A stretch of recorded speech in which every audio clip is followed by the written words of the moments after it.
ڕیفراندۆم لە بەڵێنی سربەخۆییەوە تا گەڕانەوە بۆ پۆست و پلەکانی بەغدا. لا 25 ئەیلولی ساڵی 2017 هەرێمی کوردستان دۆم ڕیفراندۆمی بەخۆیەوە بینی.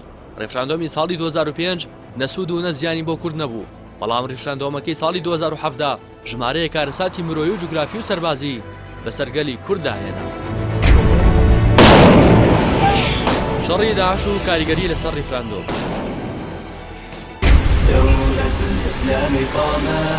لە دەی حوزەیرانی ساڵی 2014 گروپی شەکداری داعش لە سووریا و بەرەو عێراق پەڕینەوە و موسڵ و چەند ناوچەیەکیان داگیر کرد.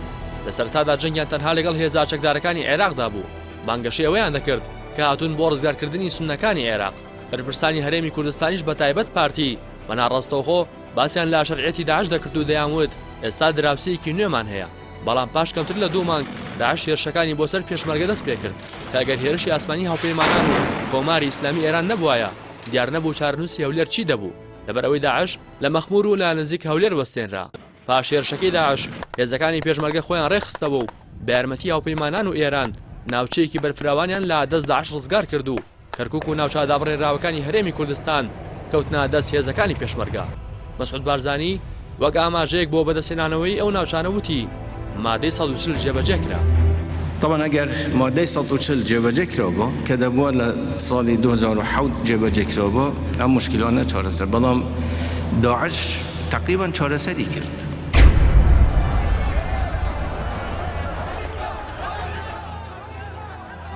وروژاندنی پرسی سربەخۆیی و ڕیفراندۆم.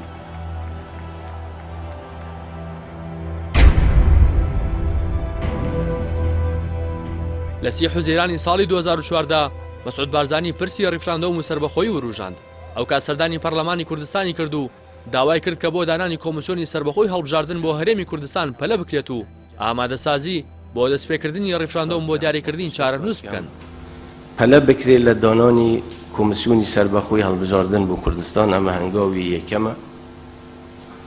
دووهەم ئامادەسازی بکرێ بۆ دەستپێکردنی ڕیفراندۆم بۆ دیاریکردنی چارەنووس، ئەمە هەڵوێستمان بەهێز دەبی و چەکێکی بەهێزمان لەدەست دەبی، بەڵام ئەمە چۆن دەکرێ و لا 23 کانونی یەکەمی 2014 مەسعود بارزانی لا کۆنگرێکی ڕۆژنامەوانی هاوبەشدا لەگەڵ فێدریکا مۆگرینی ڕێخەری کاروباری سیاسەتی دەرەوەیەکێتی ئەوروپا ئاماژەی بەوە کرد سربەخۆیی کوردستان پرسێکی بەردەوام و مافی خۆمانە، گەلی کوردستان بڕیار لەو بارەوە دەدات.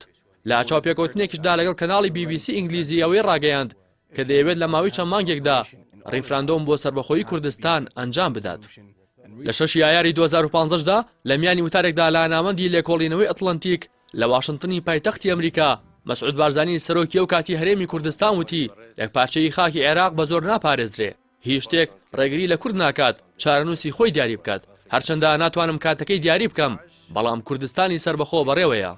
پەیامە کورتەکانی مەسعود بارزانی بە درێژایی ساڵانی 2014 و 2015 بەردەوام بوو تا ئەوەی لە 2 شوباتی 2016دا پەیامێکی بڵاو کردەوە لە سەرپرسی ڕیفراندۆم و سربەخۆی هەرێمی کوردستان.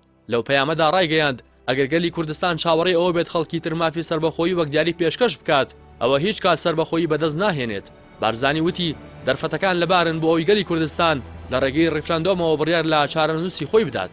دواتر دوو ئاراستی سەرەکی لە سەر پەیامەکەی بارزانی دروست بوو.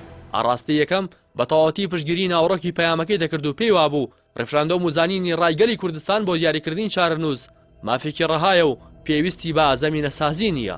ئاراستی دووەمیش پێی وایە کە بەڵێ ڕیفراندۆم و مافی چاری خۆنووسین مافێکی ڕەوای خەڵکی کوردستانە، بەڵام ئەم مەسەلەیە پێویستی بە زەمینەسازی هەیە.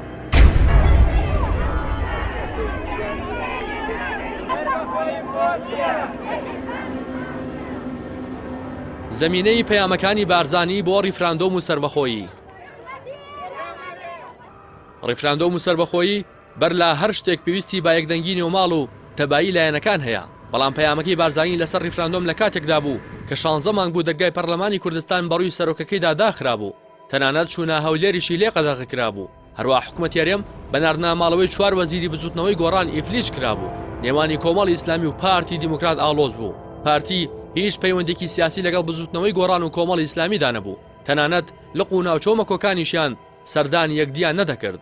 هەموو ئەمانە کۆدەنگێکی دروست کرده بوو کە نێوماڵی کوردی ئامادەیی ئەنجامدانی ڕیفراندۆمی نییە و سەرەتا دەبێت ئاشتەوایی نیشتیمانی ئەنجام بدرێت و لایەنە سیاسەکان بشنەوە سەر مێزی گفتوگۆ و دانوستان کە سەرجەمی ئەم ناکۆکیانە بەهۆی یاسای سەرۆکایەتی هەرێم بوو کە مەسعود بارزانی دەگرتەوە و ماوەی یاسایی پۆستەکەی لە 19 ئابی 2015 تەواو بوو بەڵام ئامادە نەبوو دەستبەرداری پۆستەکەی ببێت و لە چاوپێکەوتنێکشدا لەگەڵ ماڵپەڕی ئەلمۆنیتۆری ئەمریکی لە مانگی ئازاری ساڵی 2016 وازێنانی لا سەرۆکایەتی هەرێم بە سربەخۆیی کوردستانەوە بەستبوویەوە وتبووی کەی کوردستان سربەخۆیی بەدەستێنا ئەو کاتواز لە پۆستەکەی دەهێنێت.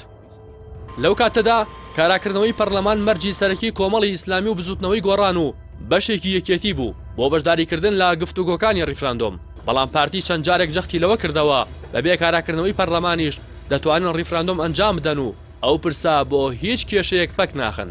هەروەها لەو کاتەدا هەرێمی کوردستان بە قەیرانێکی سەختی ئابۆریدا تێدەپەڕی موچە بەنیوە و چارەک بەسەر موچە خۆراندا دابەش دەکرا هێزەکانی پێشمەرگە لە جەنگدا بوون بەغدا بەشە بودجەی مانگانی هەرێمی بڕی بوو سەرجەم وەبەرهێنان و پرۆژەکان وەستا بوون چەندین سەرمایەدار و خاوەن کۆمپانیای ئیفلاسیان کردبوو کێشە کۆمەڵایەتیەکان بەهۆی قەیرانی دارایەوە پەرەیسەند بوو زیاتر لە ملیۆنێک ئاواری سووریا و ناوچەکانی خواروی عێراق ڕوویان لە هەرێم کردبوو شەپۆلێکی بەلێشاوی کۆچی گەنجان و هاوڵاتیانی هەرێم بۆ دەرەوەی وڵات دەستی پێکرد بوو خنکانی هاوڵاتیان لە ئاوەکانی ئیجە و بێسەر و شوێنبوونی کۆچبەران هەواڵێکی ڕۆژانە بوو لەم بارودۆخە سەخت و بارە دەرونیە ناساز و دۆخە کۆمەڵایەتی شێواوەدا ئەنجومانی باڵای ڕیفراندۆم لەسەر ئەنجامدانی ڕیفراندۆم و مجازەفەکردن با چارەنووسی هاوڵاتیانەوە سوور بوون و بەردەوامیش سوورتر دەبوون لە چاوپێکەوتنێکی گۆڤاری فۆرم پۆلیسی ئەمریکیدا و لە وەڵامی ئەو پرسیارەی ئەگەر سنوورەکانتان لەسەر داخرا و گەماروی ئابووری خراە سەر خەڵکەکەتان چی دەکەن بارزانی زۆر بێباکانە دەڵێت ڕیفراندۆم ئەنجام دەدەین ئەگەر خەڵکەکەشمان لە برساندا بمرن. دیاریکردنی وادەی ئەنجامدانی ڕیفراندۆم لە حوتی حوزەیرانی ساڵی 2017 حیزبا کوردستانیەکانی هەرێمی کوردستان لە بارگای سەرۆکایەتی هەرێم لەگەڵ مەسعود بارزانی کۆبوونەوە لەو کۆبوونەوەیدا کە تەنها کۆمەڵی ئیسلامی و بزوتنەوەی گۆڕان بەشداریان تێدا نەکردبوو 25 ئەیلولی هەمان ساڵ بە وادەی ئەنجامدانی ڕیفراندۆم دیاری کرا هەر لەو کۆبوونەوەیدا ئامادەبوانی کۆبوونەوەکە با تێک ڕایدەنگ لەسەرم خاڵانە ڕێککەوتن یەکەم ڕۆژی 25 ئەیلولی 2017 وەک ڕۆژی ئەنجامدانی ڕیفراندۆم لە هەرێمی کوردستانی عێراق و ناوچە کوردستانەکانی دەرەوەی ئیداری هەرێم دیاری کرا دووەم هەر لە ڕۆژی کۆتایی کۆبوونەوەکە هەتا کاتی بەڕێوەچوونی ڕیفراندۆم لایەنەکان کار بۆ کاراکردنەوەی پەرلەمان و چارەسەرکردنی کێشە سیاسیەکان بکەن ئەوەش لە پێناو بەدەستێنانی کۆدەنگی نیشتیمانی لە خاڵێکی دیکەی ڕاگەنراوەکەشدا هاتبوو بڕیاردرا بە پێکێنانی ئەنجومەنی باڵای ڕیفراندۆم بە سەرۆکایەتی مەسعود بارزانی هەروەها بڕیاردرا هەتا ڕێکەوتی 12 حوزەیرانی 2017 پارتە سیاسیەکان نوێنەری خۆیان بۆ بەشداربوون لە چەند کۆمیتەی تایبەت بە ڕیفراندۆم و دوای ڕیفراندۆم دیاری بکەن.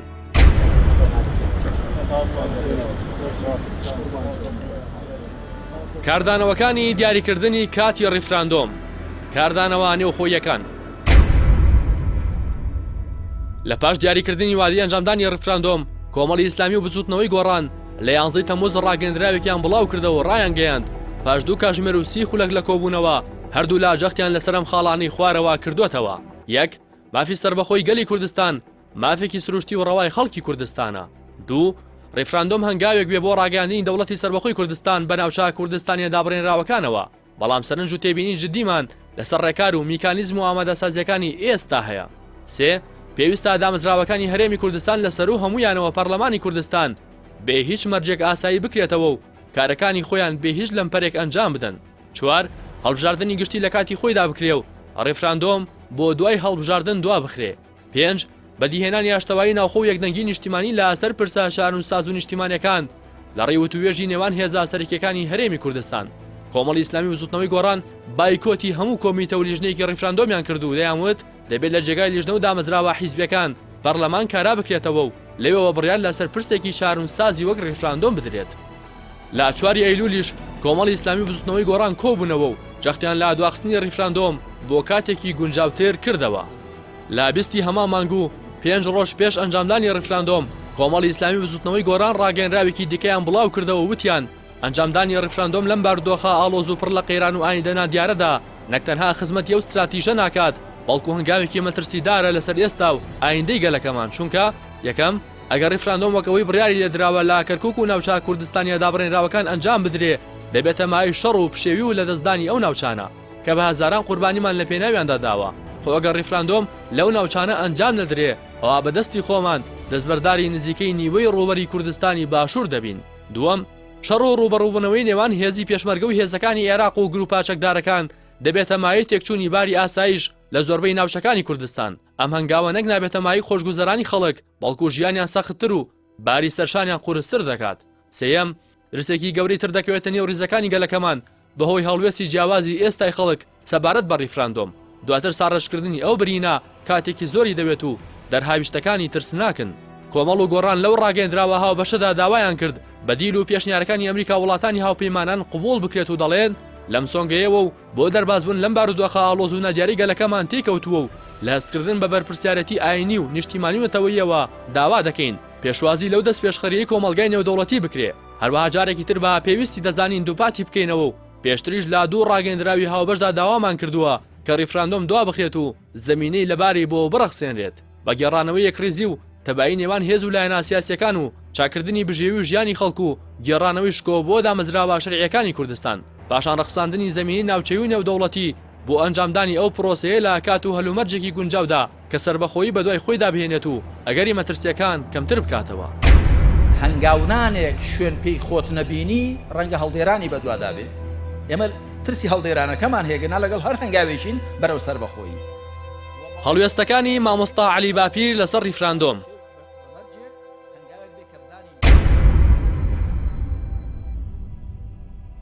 قسەیەک بکەوێت باشترە نەک هەرێمەکەمان بکەوێت. ڕیفراندۆمەکە و پەندە وایە کە دەڵێت ڕەمەزانی بە حاڵێکی خۆش گرت، جانۆری شەشەڵانە، بارمان باری تڕێ لێ و تایەمان تایی پاسکیل، باوەکە و کەسەمان لێنەیەت کە بۆ ڕیش و سمێڵیشی دانا.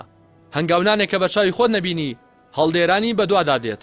ئەمانە بەشێک بوون لە وتار و ئامۆژگاری و پێشبینی و هەڵوێستەکانی مامۆستا عەلی باپیر کە دڵسۆزانە دەرەنجام و مەترسیەکانی ڕیفراندۆمی دەخستە ڕوو. بەڵام سەرانی ڕیفراندۆم بە جۆرێک سوار سەری خۆیان بووبوون کە بە هیچ جۆرێک ئامادەیی گوێگرتن و بینینی حەقیقەتەکانیان نەبوو. تا سەرنجام ڕیفراندۆم ئەنجام درا و قسە و پێشبینیەکانی ئەمیری کۆمەڵی ئیسلامیش وەک نەخشی سەربەرد هات نەجێ. مامۆستا عەلی باپیر ئەمیری کۆمەڵی ئیسلامی کوردستان بە درێژایی گفتوگۆکانی پرسی ڕیفراندۆم چەندین وتار و نووسینی بڵاو کردەوە و تێدا پێشنیاری حەکیمانی پێشکەش دەکرد و پێی وابوو ئەنجامدانی ڕیفراندۆم لەم کاتەدا گونجاو نییە و زەمینەی بۆ نەڕەخساوە. لەو چوارچێوەیەدا لەژێر ناونیشانی ڕیفراندۆم حەقە، بەڵام بابە شێوازێکی حەقی جێبەجێ بکرێ. لە هەفتەی تەمووز بابەتێکی لەسەر پرسی ڕیفراندۆم بڵاو کردەوە و تێداوتی بە پێویستی دەزانم لا گەرمەی هەرا و گاڵەگاڵی ئێستای نێوان لایەنە سیاسیەکان و دام و دەستگاکانی ڕاگەیاندن لەمەڕ مەسەلەی گشتپرسی لە هەرێمدا چەند سەرنجێکی خێرا بخەمە ڕوو. بێگومان وەک دەیانجار گوتومانە نەتەوەی کوردیش وەک هەر نەتەوەیەکی دیکەی دنیا مافی ڕەوای خۆیەتی کە خاوەنی ئیرادە و ئیداری خۆی بێ بە دەوڵەتی سربەخۆشەوە چ لە هەرێمی کوردستانی عێراق چ لە هەر بەشێکی دیکەی کوردستانی بەشبەشکراودا. بۆیە ئەنجامدانی گشتپرسی بۆ بە فەرمی دەربڕینی داواکردنی ئەو مافەڕەوای لەلایەن خەڵک و جەماوەری هەرێمی کوردستانەوە حەقێکی سروشتی و ڕەوایە و هیچ گرێ و گۆڵێکی تێدا نییە. بەڵام بێگومان وەک لە بەرای ئەو نووسینەدا گوتمان ئەنجامدانی پرۆسی گشتپرسی اینجا چ ڕاگەیاندنی دەوڵەتی سەربەخۆی کوردستانی بەدوادا بێ چ بەدوای دانەیەت پێویستە پاش زەمینەسازی نێوخۆیی و دەرەکی و ئامادەکردنی پێشەکیەکان بێ، چونکە هەر کەس بێوێ ئەنجامێکی دروست بۆ دەست بێنێ دەبێت پێشتر پێشەکیە دروستەکانی بۆ هەڵبچنێ. مامۆستا عەلی باپیر وتیشی بە دڵنیاییەوە زەمینەسازی نێوخۆ لە پێش زەمینەسازی دەرەکیەوەیە و بگرە هۆکارێکی گرنگ و کاریگەری شێتی. اینجا ئەگەر زەمینەسازی دەرەکی پێویستە بەویستی غێری خۆمانەوە زەمینەسازی نێوخۆ لە بەردەستی خۆماندایە و بەویستی خۆمانەوە پەیوەستە. دەبێت بە وردی حساب بۆ دەراویشتەکانی هەڵوێستی نەرێنی هەر لایەک بکەین و بەقسە و هەڵوێستی دڵگەرمانە و سۆزدارانە خۆمان فری و نەدەین و بە مەرەدیە و کەسە نەچین کە بۆ ڕیش چوو بوو سمێڵیشی خستەبانی. بەتایبەت بۆ ناوچەکانی دەرەوەی بازنەی هەرێم پێویستە هۆشیار بین و حسابی ورد و دوور بکەین. هەروەها دڵنیا بین کە ڕیفراندۆم بەبێ زەمینەسازی نێوخۆ و دەرەکی بەتایبەت کۆدەنگی و تەبایی نێوخۆ یان ئەنجام نادرێ یان نیوەچڵ دەبێ. لە پەیامێکی دیکەیدا مامۆستا عەلی باپیر لە سیانزەی ئاب لەژێر ناونیشانی کێشەکانی هەرێم لە نێوان بەڵێ و نەخێردا وتارێکی بڵاو کردەوە وتی بەداخەوە ئەو ڕیفراندۆمەی باز دەکرێت بە هەر هۆکارێکەوە بێت بە ئەنقەست یان بەهەڵە ئەنجام بدرێ یاخودنا سەروبەر بگرێ یان نا خراوەتە قاڵبێکی شەخسی و حیزبیەوە و ئەوەش زیانێکی زۆری پێگەیاندووە و نزیکە هەر بەڕێوە لەبار بچێ. بۆ ێژ لە وتارێکی پێشومدا گوتومە بە هەرچی زووترە ئەو مۆرکە شەخسی و حیزبیە لە ڕیفراندۆم بکرێتەوە. نابێ هیچ کەس دکۆڵی لەوە بکات نەکەرکارێکی گەورە و چارەنووسازی وەک ڕاگەیاندنی دەوڵەت بگرە هەر کارێکی دیکەش بەبێ زەمینەسازی و ڕێبۆ خۆشکردن سەروبەر ناگرێ و یان هەر ئەنجام نادرێ یان بێئاکام دەبێ و تێدا ڕەنج بە خەسار دەبین لە مێژووی خۆشماندا ڕووداوی وامان زۆرن پندیان لێوە بگرین مامۆستا عەلی بابیر هۆشداریشیدا کە بۆ هیچ کەس و لایەنێک ڕەوانیە بەتەنیا بڕیار بۆ خەڵک و وڵات بدات و مجازەفەی پێوە بکات قەیران و کێشەکانیشمان زۆر لەوە زیاتر و گەورەترن کە بە بەڵێکردن بۆ ڕیفراندۆم یانە خێرگوتن چارەسەر بکرێن لە بەرواری 18 ئێلولی 2017 و 7 ڕۆژبەر لە ڕیفراندۆم ئەمیری کۆمەڵی ئیسلامی لە بەرنامەیەکی تەلەڤیزیۆنیدا چەندین هۆشداری لە مەترسی ئەنجامدانی ڕیفراندۆمدا وتی ڕیفراندۆم بەم شێوەیە بکرێت یان سەر ناگرێت یان ئەگەریش سەر بکرێت بە نیوە ناچڵی دەبێت هەروەها وتیشی هەنگاونانێک کە بە چاوی خۆت نەبینی هەڵدێرانی بەدوادا دێت هەروەها لە وتارێکدا لە بەردەم ئەندام و کادرانی حیزبەکەی مامۆستا عەلی باپیر ڕایگەیاند بڕیارێک بکەوێت باشترە نەک هەرێمەکەمان بکەوێت وتیشی تایە پاسکی لەو باریش باری تڕێ لێیە دڵنیام کە ئەگەر ئەم وڵاتە بەو شێوەی کە ئێستا دراوەتە بەر بڕوا هەز دەکەم کە ئێمە بەرەو تونێڵێکی تاریک یا بەرەو هەڵدێرێک هەنگاو دەنێین ئەو ریفراندۆمەی کە دەویستری ئەنجام بدرێ هەلومەرجی نێوخۆیی بۆ ئامادە نەکراوە نێوخۆی چی وەکو هەرێمی کوردستان لە ڕووی سیاسی لە ڕووی ئابووری لە ڕووی کۆمەڵایەتی و چ نێوخۆی واتە لەگەڵ حکوومەتی مەرکەزیدا و هەروەها هەلومەرجی ئیقلیمی بۆ ئامادە نەکراوە و هەلومەرجی نێو دەوڵەتیشی بۆ ئامادە نەکراوە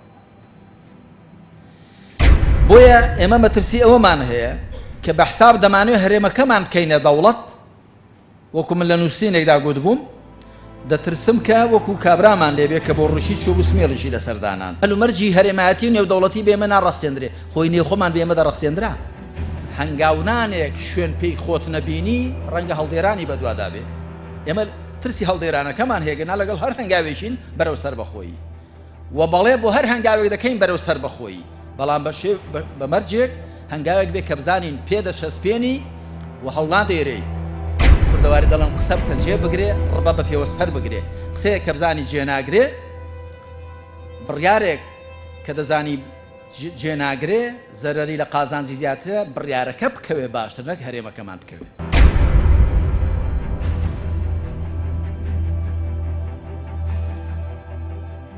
مانۆڕی گەشتی لیژنەی ڕیفراندۆم بۆ کۆکردنەوەی پشتیوانی بۆ ڕیفراندۆمی 25 ئەیلول بە سەرۆکایەتی بارزانی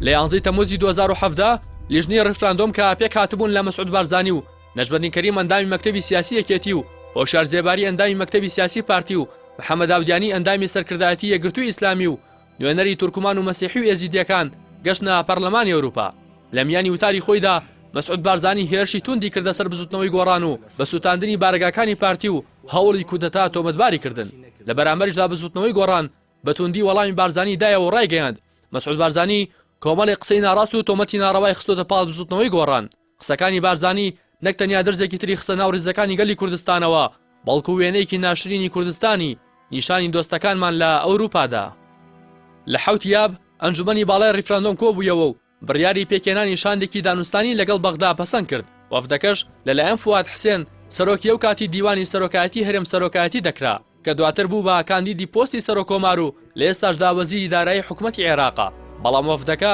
بەبێ بەدەستێنانی هیچ ئەنجامێک گەڕانەوە عەبادی سەرۆک وەزیرانیش ئامادە نەبوو بیانبینێت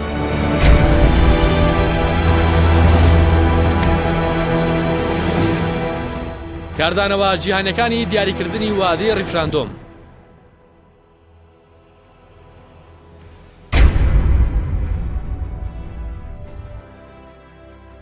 یەکێتی ئەوروپا لە 25 تەموزی 2017 بەیاننامەیەکی بەپەلەی لە دژی ڕیفراندۆم بڵاو کردەوە و هۆشداری بالایەنە سیاسیەکانی هەرێمدا کە پەلە بکەن لە کاراکردنەوەی پەرلەمان و ئەنجامدانی ڕیفراندۆمیش لەگەڵ دەستوری عێراقدا یەک ناگرێتەوە و لێکەوتەی خراپیشی لەسەر هەرێم دەبێت و یەکێتی ئەوروپا جەخت لەسەر هەڵوێستی نەگۆڕاوی خۆی لە یەکگرتووی خاکی عێراق دەکاتەوە لە 22 ئەیلولی 2017 ئەنجومەن یاسایشی نێودەوڵەتی بە ناوی هەر 15 ئەندامەکەیەوە بەیاننامەیەکی دژی ڕیفراندۆمی هەرێمی کوردستان دەرکرد و داوای لە حکوومەتی هەرێم کرد کە ڕیفراندۆم ئەنجام نەدەن چونکە باردۆخی ناوچەکە دەخاتە مەترسیەوە ئەنجومەن یاسایش لەو ڕاگەیەنراوەدا و تووشێتی هەرێکە لە وڵاتانی تورکیا و عێراق و ئێران و ئەمریکا و وڵاتانی دیکەی هاوپەیمانان دژی ئەنجامدانی ڕیفراندۆم و ڕایانگەیاندووە پێویستە ڕیفراندۆمی هەرێم بۆ زیاتر تێکنەدانی ناوچەکە وازی لێ بهێنرێت لە چواریاب کونسوڵخانەی ئەمریکا لە هەولێر ڕایگەیاند ڕێکستی لەرسن وەزیری دەرەوەی ئەمریکا لە پەیوەندیەکی تەلەفۆنیدا لەگەڵ مەسعود بارزانی جەختی کردەوە لە بەرهەڵستی ویلایەتە یەکگرتوەکانی ئەمریکا لە ڕیفراندۆم بۆ سەربەخۆیی و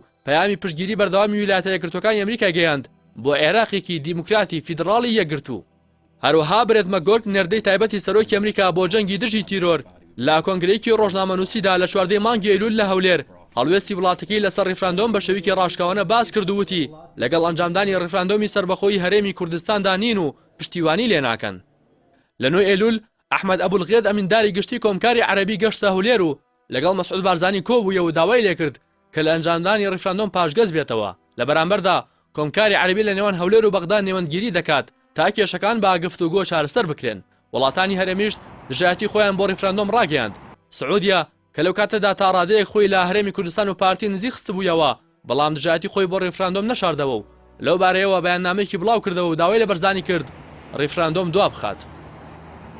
هاوکات تورکیا کاگرێبەستی بازرگانی بێشوماری لەگەڵ هەرێمی کوردستان هەبوو لە چەندین بۆ نەداو لەسەر زاری سەرۆک و بەرپرسانی باڵایەوە ڕیفراندۆمی هەرێمیان ڕەت کردەوە. کۆبوونەوەی ئەنجومەن یاسایی شنێتەوەی تورکیا کە تایبەت و با ڕیفراندۆمی هەرێمی کوردستان لە ڕاگەیەندراوێکدا لا 22 ئەیلول ڕایان گەیاند دژی ئەنجامدانی ڕیفراندۆمن لە کوردستان ئەگەریش هەرێمی کوردستان لەسەر ئەنجامدانی ڕیفراندۆم سوور بێت ئەوە دەرەنجامی خراپی بەسەر کوردستان و ناوچەکەدا دەبێت. ڕاگەیەنراوەکە باس لەوەش دەکات ئەگەر کوردستان ڕیفراندۆم بکات تورکیا مافەکانی ناوڕێکەوتنا دوو قۆڵی و نەودەوڵەتیەکانی بەرامبەر هەرێمی کوردستان بەکاردەهێنێت. هەروەها لە 4 ئەیلولی 2017 سەبارەت بە بڕیاری ئەنجومەنی پارێزگای کەرکووک بۆ بەشداریکردن لە ڕیفراندۆمەکەی هەرێمی کوردستان بەهرام قاسمی وتەبێژی وەزارەتی دەرەوەی ئێران وتی ئەو بڕیاری ئەنجومەنی پارێزگای کەرکووک هەنگاوێکی مەترسیدار و هەژێنەرە کە نەک تەنیا بۆ گفتوگۆکان لە بەغداد بە قازانج ناگەڕێت بەڵکو دەرفەتەکان و توانای نەتەوەی عێراقیش بۆ سەرکەوتن بەسەر تیرۆردا دەخاتە ژێر کاریگەری خۆیەوە. طبعا تهديد الكسك نوكين وما حزش نوكين كسك تهديد المبكر بەدیلی ڕیفراندۆم.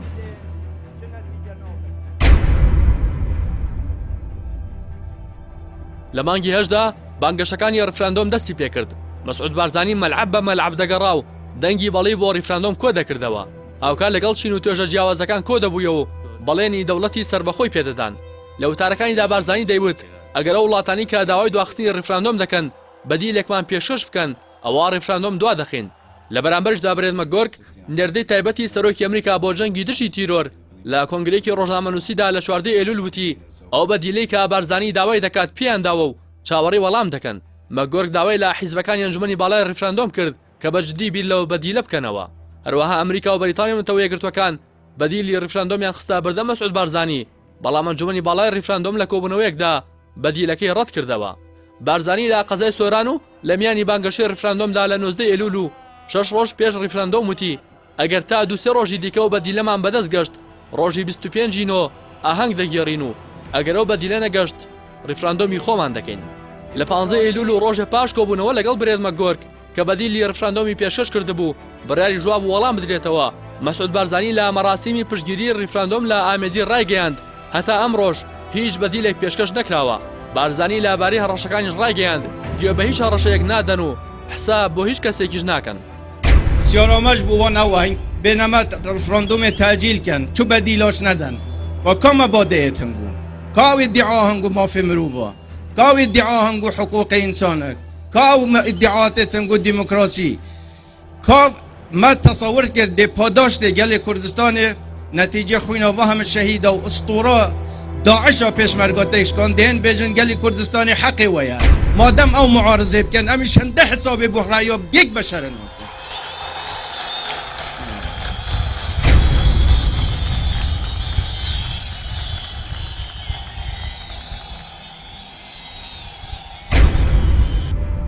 مەسعود بارزانی لە هەڕەشەکانی بەردەوام بوو. لە 16 ئەیلولیش لە بەردەم جەماوەرەکەیدا لە پارێزگای دوهۆک وتی ئێمە تەهدیدی کەس ناکەین و قبوڵیش ناکەین کەس تەهدیدمان بکات. بارزانی وتیشی بڕیاری ئەنجامدانی ڕیفراندۆم بڕیاری خەڵکی کوردستانە نەک کەسێک لە هیچ وڵاتێکیش قبوڵ ناکەن بڵێت ڕیفراندۆم ناشەرعیە. من دەمەوێ لێرە یەکشت بەخۆی خۆم بڵێم بە ئێوەش بڵێم من ئەو کەسە نیم خۆم شەرمەزاری ملەتی خۆم بکەم. طبعا تهديد الكسك نوكين وما حزش نوكين كسك تهديد المبكات زمان التهديد چه نتيجة نوبل. ئاری هەرچین پەرلەمانتاری پارتی لەبارەی هاتنی برێت مەگۆرک ڕاگەیاند منداڵکارەیەکیان هێناوە بۆ ئەوەی بەرنامە بۆ ئێمە دابنێت. دەبێت بزانن نەک مەگۆرک باوکی مەکگۆرکیش ناتوانێت ڕیفراندۆمان پێدوا بخات.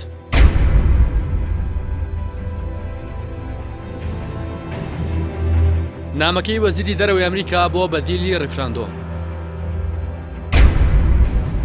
مەسعود بارزانی لە وتارەکانیدا باسی لەوە دەکرد کە هەتا بەدیلێکی باشیان پێشکەش نەکرێت لە ئەنجامدانی ڕیفراندۆم پاشگەز نامنەوە لە کاتێکدا کە ڕێکخستی لەرسنی وەزیری دەرەوەی ئەمریکا نامەیەکی ڕسمیە ڕاستی بارزانی کردبوو تا وەک بەدیل قبوڵی بکات، بەڵام ئەو نامە تا پاش ڕیفراندۆم شاردرایەوە و ئەندامانی دیکەی ئەنجومەنی باڵای ڕیفراندۆم لە نامەکە ئاگادار نەبوون.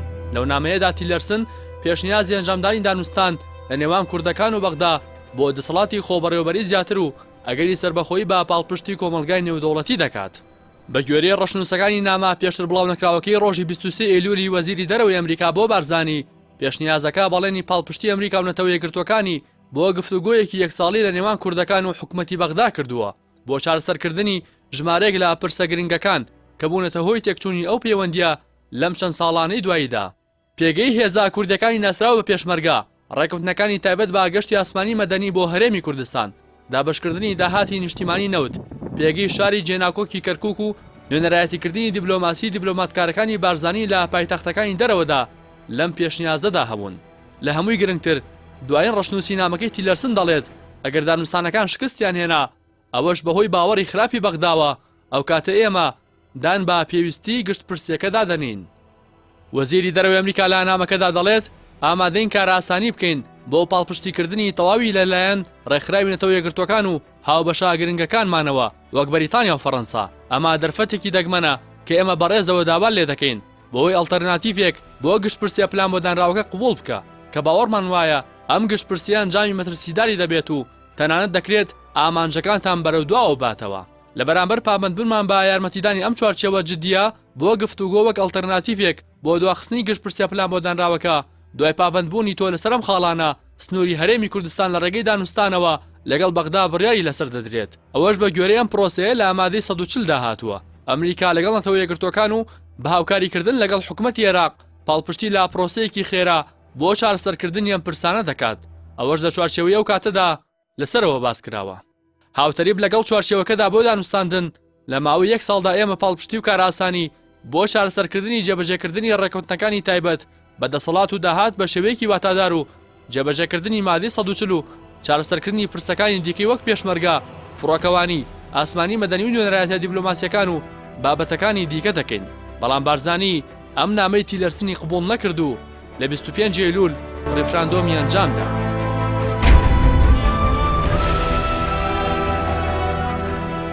بەرەی نەخێر لە ئێستادا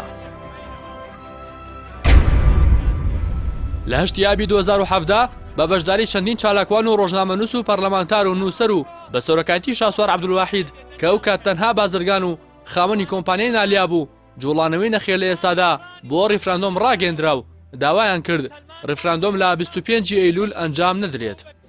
لە بەیاننامەکەدا هاتبوو لە ڕۆژی 7 حوزەیرانی ئەم ساڵدا کۆمەڵێک حزبی سیاسی بەبێ هیچ بنەمایەکی یاسایی و شەرعی ڕۆژی 25 ئەیلولیان بۆ ڕیفراندۆم دیاری کرد. ئەو بەرێبەڵەیە لە ئابەری کۆکردنەوەی هەموو لایەک لە دەوری پرسێکی نیشتیمانی وەک ڕیفراندۆم خەڵکیان بە شێوەیەکی خراپ بۆ دوو بەرەدا بەش کردووە. بەرەی نەخێر ئاماژەی بۆش کردبوو بەرەی بەڵێ بە بەکارهێنانی دەستگا ڕاگەیاندن و ڕکلامیەکان بانگەشە بۆ ڕیفراندۆمە یاساییەکان دەکات. لە بەرامبەردا بەرەی نەخێر کە بەرەیەکی نافەرمی و بڵاوە و ئێمە بەفەرمی بانگەشە بۆ نەخێر دەکەین و ئەنجامدانی ڕیفراندۆم لە ئێستادا بە گونجاو نازانین.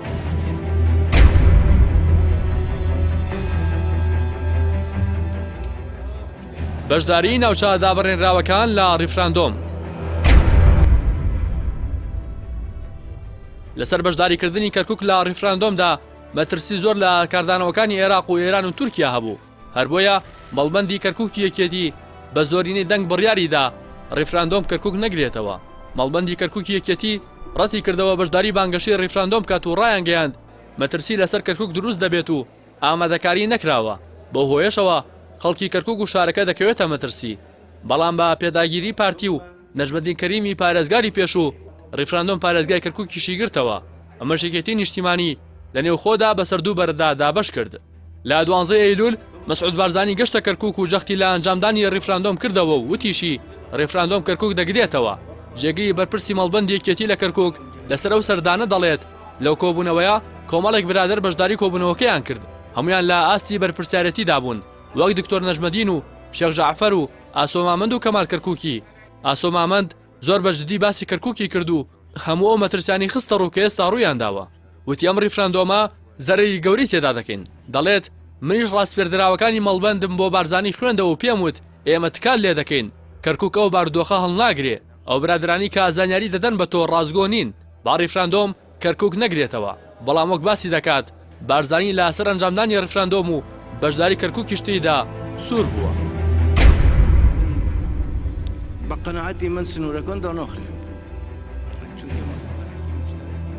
نەخوێندنەوەی بارودۆخەکە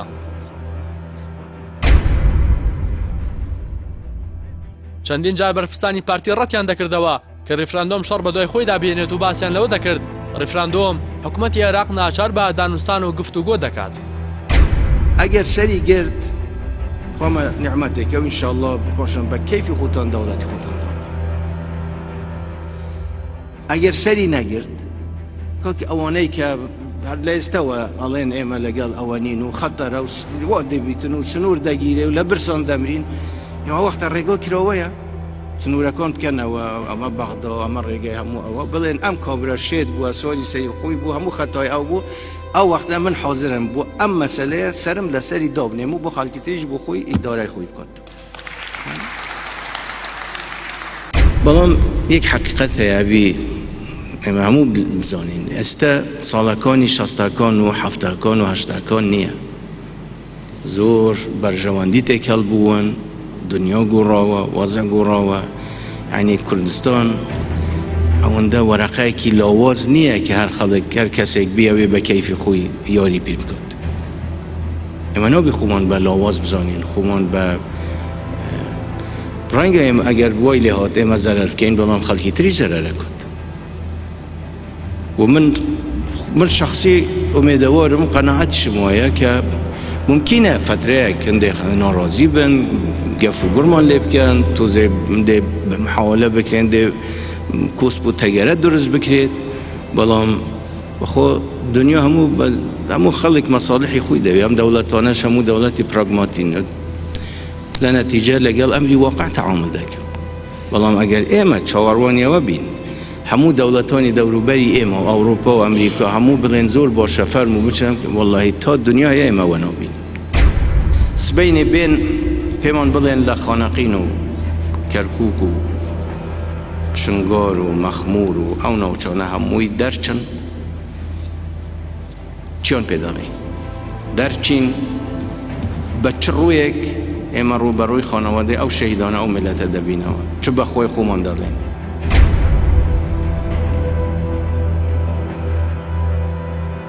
دابەشبوونی کۆمسیۆنی هەڵبژاردن و ڕاپرسی هەرێم لەسەر ریفراندۆم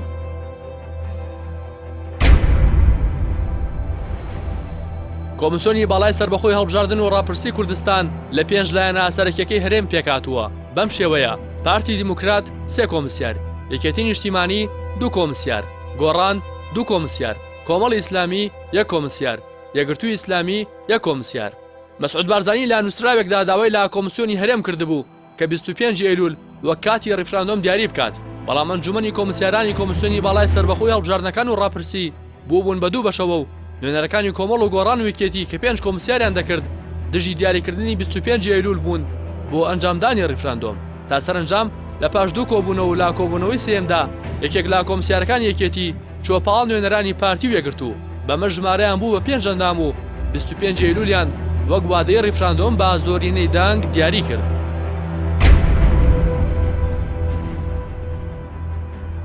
کاراکردنەوەی پەرلەمان بۆ ریفراندۆم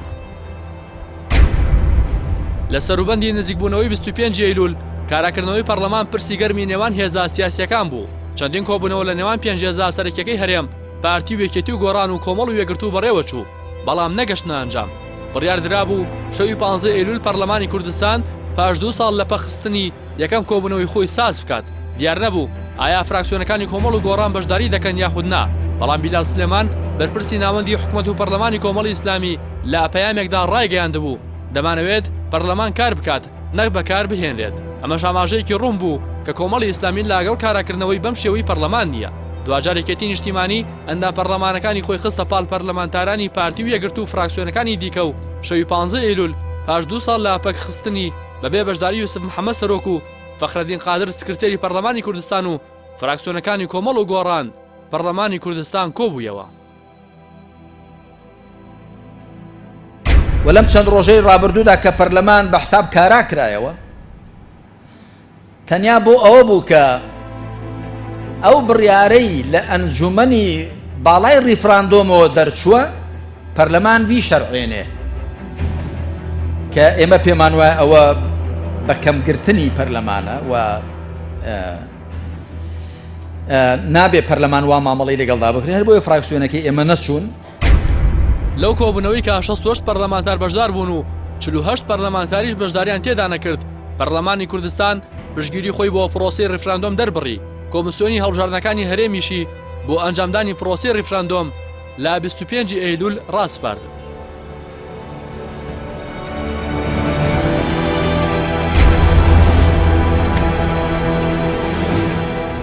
ڕۆژی ئەنجامدانی ریفراندۆم.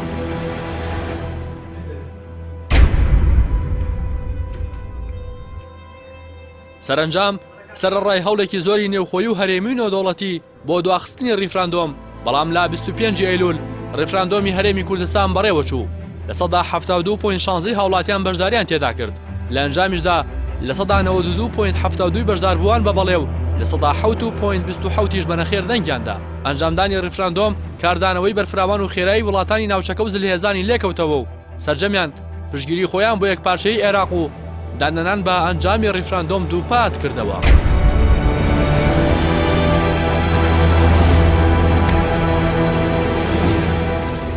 ریفراندۆم بۆ سەربەخۆیی نییە.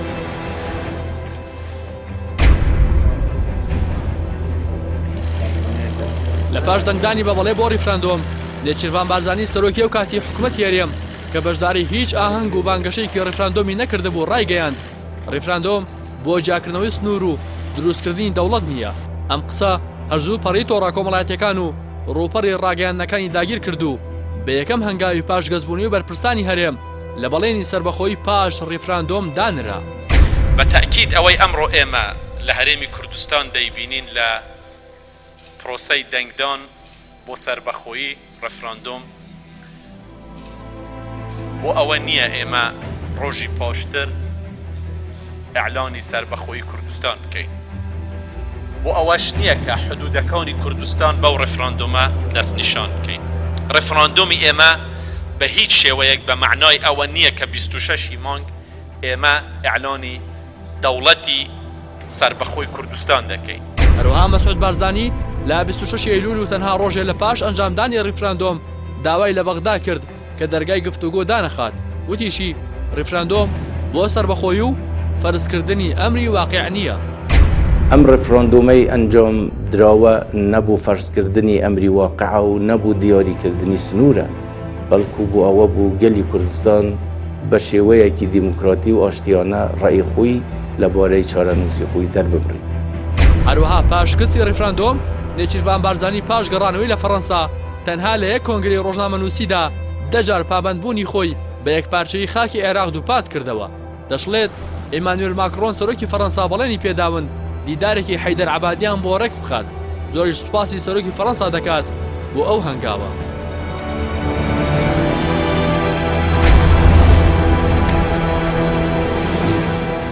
دەرەنجامەکانی ریفراندۆم، دەستپێکردنی هەڕەشەکان.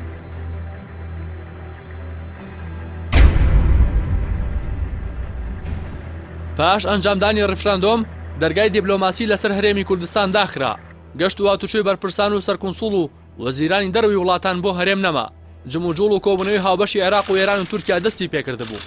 هەرجارە و لەسەر ئاستێک کۆ دەبوونەوە، لەسەر ئاستی وەزیرانی دەرەوە و بەرگری و سەرۆکەکانەکانی سوپا چەندین دیدار و کۆبوونەوە لە نێوان بەغدا و ئەنقەرە و تاران بەڕێوە چوو. هەروەها چەندین مانۆڕی سەربازی هاوبەشیان لەسەر سنوورەکانی هەرێم ئەنجامدا.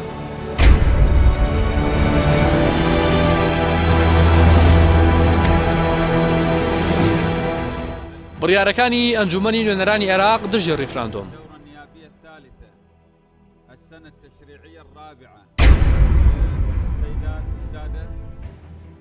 ئەنجومەنی نوێنەرانی عێراقی فیدراڵ لا کۆبوونەوەی ژمارە 23-27 ئەیلولی 2017 کە تایبەت بوو بە کاردانەوەی لەسەر ئەنجامدانی ڕفراندۆم لە ناو هەرێم و ناوچەکانی دەرەوەی ئیداری هەرێمی کوردستان چەند سزایەکی بەسەر کوردستاندا سەپاند و حەیدەر عەبادی سەرۆکوەزیرانی ئەو کاتی بەجێبەجێکردنیەوە پابەند کرد. لەو دانیشتندا پەرلەمانی عێراق 13 بڕیاری لەباری هەرێمی کوردستان و دۆخی ئاوارەکان دەرکرد.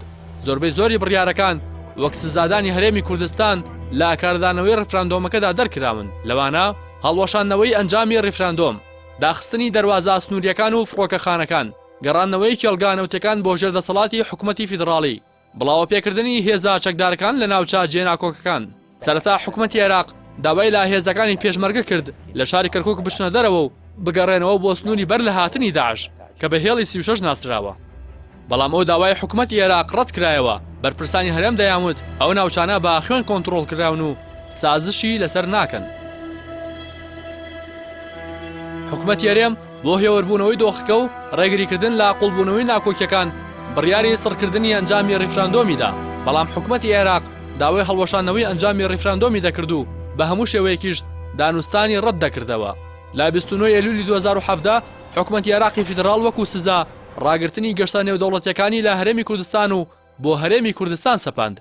ئەمەش بە مەبەستی دابڕینی هەرێم و داخستنی هاتوچۆی ئاسمانی و گەشتی نێودەوڵەتی لە کوردستان وەکو وەڵامێک بۆ ئەنجامدانی ڕیفراندۆمی 25 ئەیلول.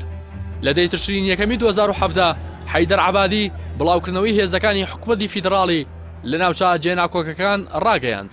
لە بەرامبەریش دایەکێتی و پارتی چەندین کۆبوونەوەیان ئەنجامدا و لە دوای کۆبوونەوەکانیان هەڕەشەی جۆرا و جۆریان لە هێزە عێراقیەکان دەکرد کە ئەگەر بێن ئەوە کارێکیان بەسەردادێنن کە هەرگیز بیریان نەچێتەوە. هەموو ئیسیعدادێکی تەواومان کردووە بۆ ئەوەی کە ئەگەر ئەو غەڵەتەیان کرد هاتنە پێشەوە شێوازێکیان بەسەر بێتن کە هیچ وەختێک لە مێژوو لە بیری نەکرد. ئەمە ناکەین بێت ئەوەندەیان پێڵێن بابێت ئەوە ئێمەین لێرە ورن ئەوسا لە لێرەیەکی یەکیەبین ئیماممان بە یەکداوە وایان بەسەر بێنین کە بۆ مێژوو بگێ بڵێتەوە. جارێکی تر بە هیچ شێوەیەوە بە ئاسانی دوژمن گیر نەکاتەوە کە دێتە ئەم شارەی ئێمە. لە ناو خاکی ئێران، لە ناو خاکی تورکیا، عێراق و ئێران، عێراق و تورکیا چیەکەن کەیفی خۆیانە، چ دانسێگەکەن چ شۆوێکی عسکەری ئەەکەن کەیفی خۆیانە. بەڵام حەزەکەم ئەمەش بۆی بینەرانی بەڕێزیش بزانن گەلی کوردستان ئەوەندە بەهێزە، سەرکردایەتی ئێمە ئەوەندە خاوەن ئیرادە و عەزمێکی بەهێزە، پەیام بە ئێرانیەکانیش دراوە، بە تورکیاش دراوە، بە حکوومەتی عێراقیش دراوە. یەک پست بێنە ناو خاکی کوردستانی عێراق، یەک پست ئەمرین، بەڵام نایاڵین ئیرادەی ئێمە بشکێ لە بەرامبەرەوە. بەڵام لە 12 ئۆکتۆبەر لە ناوچەکانی بەرێم بەگ، ناحی تازە، داقوق، ئەبوو محەممەد و ئەبوو نەجم هێزەکانی پێشمەرگە کشانەوە. ئەمەش زەنگی دەستپێکردنی ڕووداوەکانی 16 ئۆکتۆبەر بوو. لەو کاتەدا کۆمەڵی ئیسلامی و بزوتنەوەی گۆڕان هەستیان با مەترسێکی جدی بۆ بەفیڕۆدانی خوێن و ڕەنجی پێشمەرگە هەست پێکرد. هەر بۆیە لە 12 ئۆکتۆبەر و 4 ڕۆژ پێش ڕووداوەکانی 16 ئۆکتۆبەر بەیاننامەیەکیان بڵاو کردەوە و ڕایان گەیاند ئەمڕۆ گەلەکەمان لە باشووری کوردستان لە بەردەم مەترسێکی جدیدایە کە دوور نییە بێتە مایل لە دەستدانی دەستکەوتەکانمان و بەفیڕۆدانی خوێن و فرمێسکی هەزاران تێکۆشەر و قوربانیانی خەڵکی کوردستان. هەموو ئەو مەترسیانەش لە ئەنجامی بڕیاری سیاسی نادروست و بەهەند نەگرتنی مەترسیەکان و گەڕانە بە دوای بەرژەوەندی کەسی و حیزبیدا. یەکێک لەو بڕیارە هەڵۆ مەترسیدارانەش ڕەتکردنەوەی داوا و دەستپێشخەری کۆمەلگای نێودەوڵەتی و هەوڵە ناوخۆیەکان و ئەنجامدانی ڕیفراندۆم بوو لەم هەلومەرجەدا بەبێ زەمینە سازی. ئێمە لە کۆمەڵی ئیسلامی کوردستان و بزوتنەوەی گۆڕان کەسەیەکی پەرلەمانی کوردستان پێک دەهێنین و نوێنەرایەتی ڕێژەیەکی بەرچاوی خەڵکی کوردستان دەکەین، ڕای دەگەێنین کە سەرکردایەتی و حیزبانە بەرپرسیارن لە هەر مەترسی و هەڕەشەیەک کە لە ئەنجامی بڕیاری هەڵەی ئەوانەوە ڕوبەڕووی خەڵکی کوردستان دەبێتەوە. لەسەر حکوومەتی فیدراڵی عێراقیش پێویستە هیچ هەنگاوێک نەنێت کە ببێتە مایە تێکدانی ئارامی و خوێنڕژانی هاوڵاتیان، بەڵکو گفتوگۆ و دانوستان تاگە ڕێگای چارەسەری کێشەکانی نێوان هەرێم و حکوومەتی فیدراڵیە. لە 15 تشرین یەکەمی 2017 هەردوو مەکتەبی سیاسی یەکێتی و پارتی بە سەرپەرشتی فواد مەعسووم سەرۆکۆماری عێراق و مەسعود بارزانی لە هاوینە هەواری دووکان کۆبوونەوە. لە پاش کۆبوونەوەکە ڕاگەندراوێکی پێشخاڵیان بڵاو کردەوە و ڕایان گەیاند لەسەر کێشەی سەربازی و ئاسایش لە ناوچەکانی دەرەوەی هەرێمی کوردستان یان هەر شوێنێکی دیکە هەموو چەشنا دەستبەردانێکی سەربازی یان جوڵاندنی هێز و هەڕەشە و گوڕەشە جگە لە مەترسیەکانی لەسەر پەیوەندی نێوان هەرێم و بەغداد هەڕەشەشە لەسەر هەر جۆرە هەوڵێکی ڕازگۆیانە بۆ چارەسەر یاشتیانی کێشەکان. هەروەها ڕاستەوخۆ پێشێلکردنی یاسا و ڕێسایە کە بڕیاریان لێدراوە. هێزە چەکدارەکانی عێراق بۆ یەکلایکردنەوەی کێشە سیاسی ناوخۆیەکان بەکار بهێنرێ بەڵام بەپێی زانیاریەکان هەردوو لەو کۆبوونەوەدا لەسەر کشانەوەی هێزەکانیان لە ناوچە کێشە لەسەرەکان ڕێککەوت بوون.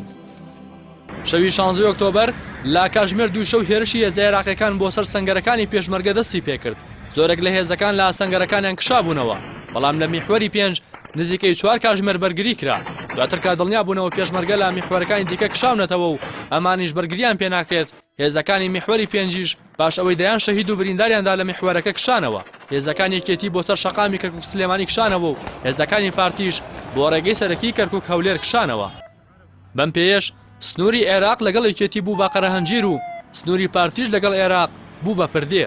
شەوی هێرشەکە پارێزگاری کەرکووک بەنێو شاردا دەگەڕا و داوای دەکرد هەموو کەسێک چەک هەڵگرێت. بەرپرسی مەڵبەندی کەرکووکی یەکێتیش لە هەمان کاتدا داوای لە هاوڵاتیان دەکرد کە بشنەوە ماڵەکانیان و نێنە دەرەوە. لە بەرەبەیاندا سنووری کەرکووک بە تەواتی کەوتبووە دەست هێزە عێراقیەکان و تەنها ناوشاری کەرکووک مابوو کە خۆبەخشەکان بە ئاچەڕی بەرگریان لێ دەکرد بەڵام سەرنجامەوانیش توانای بەرگریان نەما و بۆ دەرەوەی کەرکووک کشانەوە و تەواوی پارێزگای کەرکووک کەوتە دەست حەشدی شەعبی و هێزە عێراقیەکان. دوجار یەکێتی و پارتی لە سەدا پەنجاوێکی خاکی کوردستانیان کە بە خوێنی سەدام پێشمەرگە بەدەست هاتبوو تەنها لە چەند کاتژمێرێکدا ڕادەستی حکوومەتی عێراق کردەوە و 38 پێشمەرگە شەهید و 170 دیکەش بریندار بوون. هەروەها دەیان هەزار هاوڵاتی شاری کەرکووک ئاوارە بوون و ماڵ و حاڵیان جێهێشت و چەندین شەو لەسەر جادە و ناو ئۆتۆمبیل و دەشتایەکانی دەوروبەری کەرکووک دەخەوتن. پێشمەرگەکانیش بە چاوی فرمێسک و دڵی پڕەوە باسییان لە خیانەتی فەرماندەکانیان دەکرد و ئاخۆ حەسرەتیان بۆ ژێشتنی هاوڵاتیان و ڕادەستکردنەوەی کەرکووک و بە پیرۆدانی خوێنی سەدام پێشمەرگی هاوڕێیان هەڵدەکێشە. عالەمەکەیان دوو بدە بە شوو هەمیسان وەڵا ڕیفرامۆن ماکردووەیە ڕیفرادۆ ماکردووەوە بالیات هەموو عالەم و دی ڕیفرامدۆ مەکە کردی و ئەوە شەقەکەیە خۆین هەردوو حەزبەکە پارتی وێجێتی کەرکووکیان فرۆشت وەڵا فرۆشتیان ئەوان فرۆشتیان نانە بەزەوە نارێم بەفریش بۆیە ئەوە بە 2 سەعات ناتاوایەوە زۆر عیبە بۆیان فرۆشرا ئاوە ڕاکەن کاکە بۆ شۆڕووی لەبەرەوەی ئێمەیان فرۆشت خەڵکی کەرکووک یەکێتی پارتی هەمیان ئێمەیان فرۆشت.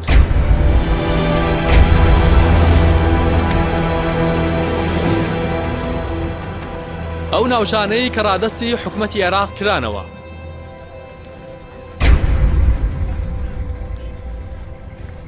پارێزگای کەرکووک و ناوەندی پارێزگاکە و قەزاوناحیەکانی ڕادەستی حکوومەتی عێراق کرانەوە کە نزیکەی 10 کیلۆمەتری دووجا بوو کە لە قەزاکانی دبس و داقوق و ناحیەکانی یایچی، مولتەقا، تازە خوورمات و لەیلان، قەرەهەنجیر، شوان، پردێ، قوس و ڕەشاد پێک هاتبوون. لە سنووری پارێزگای نینەواش قەزاکانی شەنگال، تەلعفەر، تلکێف، مەخمور، شێخان و حەمدانیە ڕادەست کرانەوە. هەروەها ناحیەکانی قەیرەوان، سنوونیە، قەحتانیە، تەلعفەر، عیازیە، زومار، وانە، فایدە، قوش، بەرتلە، نەمرود، گوێر، دیبەگە، قەراج و عەدنانیە ڕادەستی حکوومەتی عێراق کرانەوە. هێزە عێراقیەکان لە پارێزگای سەلاحەدینیش لە قەزاکانی سلێمانبەگ و خوورمات و ئامرلی و لە پارێزگای دیالەش لە قەزای خانەقین و ناحیەکانی جەلەولا و سەعدیە و مەندەلی بڵاو بوونەوە.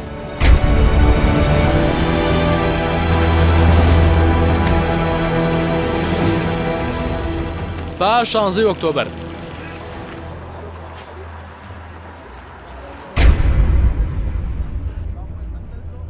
لە دوای ڕووداوەکانی 16 ئۆکتۆبەر و لە دەستدانی نیوەی زیاتری خاکی کوردستان یەکێتی و پارتی بە زمانی سەردەمی شەڕی ناوخۆ و بە ئامانجی چەواشەکردنی ڕای گشتی و هاوڵاتیان کەوتنە تەشهیر و سوکایەتی جۆراوجۆر و هەریەکەیان ئەوی دیکەی بە خیانەت تاوانبار دەکرد. هەروەها 40,000 پێشمەرگە کە پاش چەندین ساڵ لە 14 لیوای هاوبەشی وەزارەتی پێشمەرگەدا یەک خرابوون بە یەک فەرمان و ئاماژە جیا کرانەوە و هەریەکە و پێشمەرگەکانی خۆی بردەوە.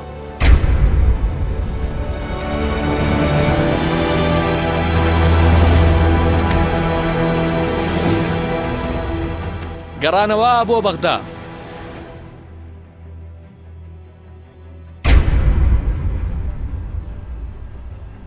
هێشتا ساڵێک بەسەر ڕێفراندۆمەکەیاندا تێنەپەڕی بوو یەکێتی و پارتی بانگەشەی شڕوپڕیان بۆ هەڵبژاردننی 12 ئایاری 2010 پەرلەمانی عێراق دەست پێکرد و بۆ کۆکردنەوەی دەنگ و بەدەستێنانی کورسێکی زیاتری ئەو ئەنجومەنی نوێنەرانەی کە عەبادی پابند بە کۆنتڕۆڵکردنەوەی ناوچە جێناکۆکەکان کرد شار بە شار و دێ بە دێدەگەڕاند هەر بەوەشەوە نەوەستاند بەڵکو گەورەترین ساختەکاریان لە مێژووی خۆیاندا ئەنجامدا و بە تەزویری ئەلکترۆنی سەدان هەزار دەنگیان لە ئالایەنەکانی دیکە دزی و خستیانە سەر حسابی خۆیان. دواتریش پێشبڕکییان بوو لەسەر ئەوەی کە کامیان پۆستێک زیاتر بەدەست دەهێنێت زووتر لەگەڵ لایەنە عێراقیەکان ڕێک دەکەوێت بەوە شەوە نەوەستان و هەروەها لەسەر پۆستی سەرۆکی و عێراقی کە بە دراوسێ ناویان دەبرد گەورەترین ململانیان کرد و لایەن ئاسایی بوو لەگەڵ هەر لایەنێکی عێراقی ڕێک بکەون تا پۆستی سەرۆک کۆمار بۆ کاندیدەکەی خۆیان بێت.